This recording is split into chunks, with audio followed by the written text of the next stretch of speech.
Hello everyone, my name is Diana Ghine and I will be presenting the work Multidimensional Approximate Agreement with Asynchronous Fallback at SPAA. This is joint work with Chendaliu Zhang and with Roger Wattenhofer. I will start by informally explaining what Multidimensional Approximate Agreement means. We have a setting where the parties hold multidimensional values as inputs. These values could be, for example, GPS coordinates. The parties want to agree on a convenient meeting point. The word convenient can mean many things, and what it means for us is that the meeting point is somewhere in the area defined by the parties' inputs. On the other hand, some of the parties involved might be corrupted or Byzantine, meaning that they deviate arbitrarily from the protocol and may even be malicious. One of the strategies that the Byzantine parties could use is to propose values that are so far from the values of the honest parties that the meeting point ends up being inconvenient for all the honest parties. To avoid this, multidimensional approximate agreement requires that the meeting point is in the convex hull of the honest parties' inputs only. And the reason why the problem is called multidimensional approximate agreement and not multidimensional agreement is that it allows a small error in the outputs obtained by the honest parties. Given that this error can be arbitrarily small, and that oftentimes even doing local computations on floating point values can incur small errors somewhere in the decimals, this shouldn't be an issue in most real-life applications of this problem. So this would be the informal description of multidimensional approximate agreement. And now for the formal definition, we consider a setting with n parties in a fully connected network that hold d-dimensional values as inputs. And for any given epsilon, multidimensional approximate agreement requires that even when t of the parties involved are Byzantine, honest parties obtain outputs that satisfy two properties. The first one is epsilon agreement, which requires that the outputs obtained by the honest parties are epsilon close in terms of Euclidean distance, and the second property is validity, which requires that the outputs of the honest parties are in the convex hull of their inputs. Now that the problem is defined, we can discuss resilience thresholds, namely up to how many corruptions multidimensional approximate agreement can be achieved. An interesting fact about the resilience thresholds for this problem is that these bounds are not exactly imposed by complicated strategies that the corrupted parties can use. Instead, they are imposed by the number of dimensions and by the uncertainty of who is corrupted and who is not. To see this, one can look at the simple example for the Euclidean plane, which shows that achieving two-dimensional approximate agreement when a third of the parties involved are corrupted is impossible. Here, we only have three parties, so two honest parties and one corrupted party, and the corrupted party does not deviate from the protocol in any way, except for choosing its own input value. So, essentially, it behaves like an honest party. Let's assume that this party is honest, and let's take a look at the values that it can output. This party knows that its own value is honest, but it doesn't know whether this value is corrupted or this value is corrupted. It cannot distinguish between this scenario, where the value on top is corrupted and therefore the output should be somewhere on this segment, and this scenario, where the value on the right is corrupted and the output should be somewhere on this segment. This means that this party will have to output a value that is valid in both of these two scenarios. Therefore, a value that is in the intersection of these two segments. And the only value in this intersection is the party's own input. So this party simply outputs its own input. And this argument applies to all the honest parties involved. So every honest party outputs its own input. But if the distance between the honest inputs is larger than epsilon, then by trying to achieve validity, we broke epsilon agreement. So this is why having a third of the parties involved corrupted is too much for two-dimensional approximate agreement.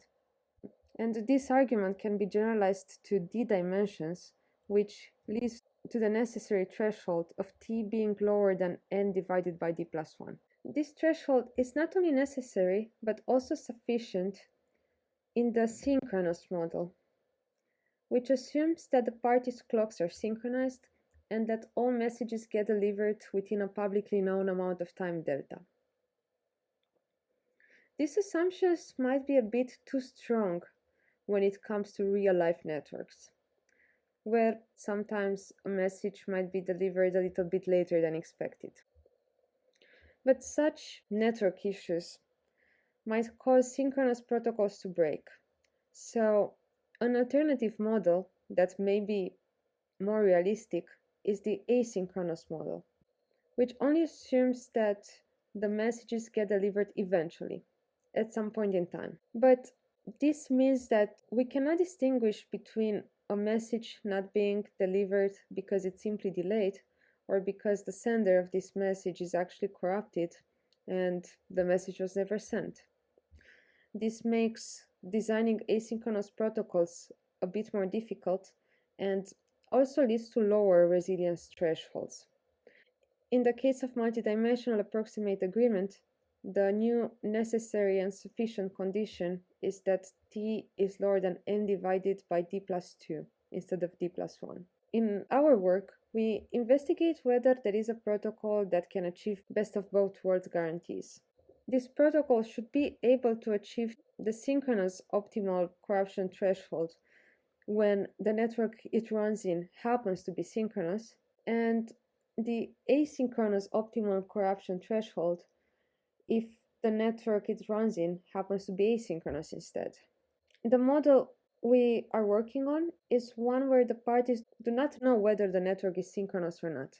If the network happens to be synchronous, then the number of corrupted parties involved would be Ts up to the optimal synchronous corruption threshold. And otherwise, when the network is asynchronous, the number of corruptions involved is going to be slightly lower, namely Ta up to the optimal asynchronous threshold. In our previous work, we have shown that unidimensional approximate agreement, where the parties' inputs are real numbers, can be achieved in this model if and only if this condition on Ts and Ta holds, and when assuming a public key infrastructure. So we were making use of digital signatures. In this work, we focus on higher dimensions only, and we show that multidimensional approximate agreement can be achieved in this model if d plus 1 times Ts plus Ta is lower than n. And because of the lower number of corruptions involved, which is imposed by the number of dimensions, we are able to achieve this result without assuming any cryptographic setup. For the remaining time, I'm going to give you an overview on our algorithm achieving this result. Our algorithm follows the same outline as most approximate agreement algorithms in the literature. It operates in iterations. Each iteration consists of 3 steps. In the first step, parties distribute their current value, and we are going to do this with the help of a primitive called overlap all-to-all broadcast, which is going to provide us some very useful guarantees. Then, based on the values received, parties determine a safe area that is ensured to be included in the convex hull of the values proposed by the honest parties, and then they choose a new value from the safe area they obtained. I'm first going to show you how safe areas are computed. So let's take a look at the Euclidean plane again, and let's assume that there are 4 parties involved, out of which 1 is corrupted. This means that if we receive 4 values in the distributed step, 1 of them is going to be corrupted. We need to obtain some area that is included in the convex hull of the remaining 3 values. Since we do not know which subset of 3 values is the honest one, we can just take every subset of 3 values, compute its convex hull, and then intersect all these convex hulls that we have computed. In this particular example, the intersection is going to be a single point, which is guaranteed to be included in the convex hull of the 3 honest values, regardless of which of the values were actually the 3 honest values. So in our algorithm, overlap all-to-all broadcast is going to guarantee that every party obtains a multiset of at least n-ts values, say n-ts plus k. If the network is synchronous, then we have the guarantee that every honest value is delivered. This means that out of the n-ts plus k values, at most k are corrupted. Therefore, when focusing on the purely synchronous setting, we can obtain a safe area by taking every subset that contains all but k of the values received. Then we compute the convex hulls of all of these subsets and we intersect the convex hulls. And this way, whatever is left in the intersection is guaranteed to be in the convex hull of the values proposed by the honest parties. When the network is asynchronous, on the other hand, we just know that at most TA of the values received are corrupted. Then in this case, the subsets that we use when computing the safe areas should be the ones that contain all the values received except for TA of them. And this way, we will be guaranteed to stay in the convex hull of the honest values. Then, since we want to achieve validity both when the network is synchronous and when the network is asynchronous, we need to consider the worst of these two scenarios. Then, the number of values that we will discard in the subsets we use to determine the safe areas will be the maximum between k and TA. This way, our safe areas will be indeed included in the honest values convex hulls. In addition, because of the condition that we require on TS and TA, the safe areas will always be non-empty. Now that we have our safe areas, we can discuss how the new values are chosen from the safe areas. We are going to choose a value that is somewhere in the middle of the safe area. We are going to look at the diameter of the safe area obtained, so at the largest segment in the safe area, and the new value is going to be the midpoint of this diameter. Choosing the values this way is going to ensure that the honest values indeed get closer. A very useful property of overlap all-to-all broadcast, and the reason why it has this name, is that every two honest parties have a very large overlap in the values received. This helps us prove that the safe areas obtained by any two honest parties intersect. And then computing the new values as the midpoints of the diameters of the safe areas is going to lead to the honest values indeed getting closer, namely by a factor of the square root of 7/8 with every iteration. Then what we have obtained so far is a protocol that indeed achieves multidimensional approximate agreement if it runs for sufficiently many iterations. And then the next question is, how many iterations do we need?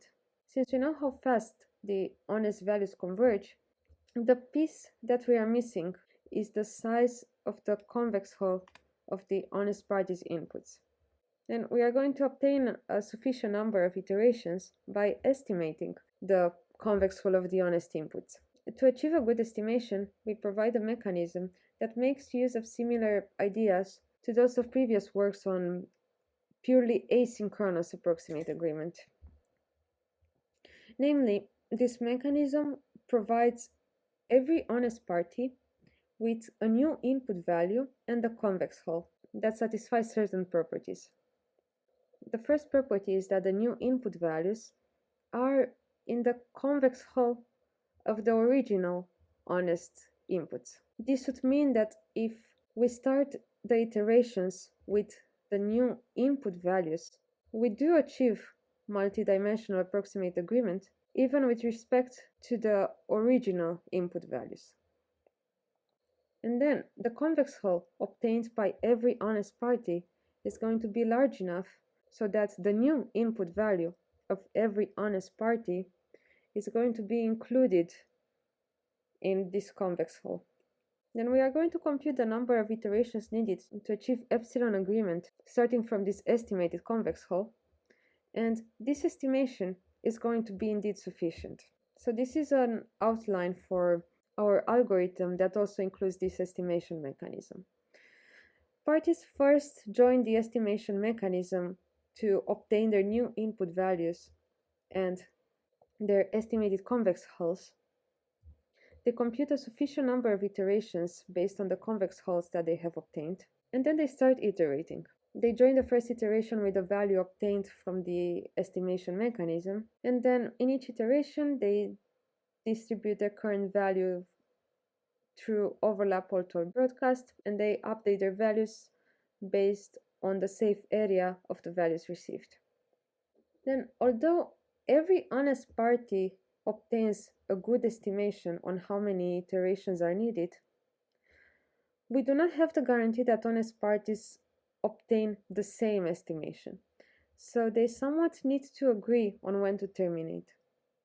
To achieve this, when an honest party reaches the iteration when it is ready to terminate, it is going to announce everybody about this by reliably broadcasting a halting message for this iteration. And as soon as enough halting messages were received to ensure that at least one honest party has announced that it is ready to terminate, parties can safely terminate, and then multidimensional approximate agreement is achieved. So this is how we have achieved multidimensional approximate agreement in the best of both worlds model. Thank you for your attention, and if you are curious about the technical details, take a look at our paper.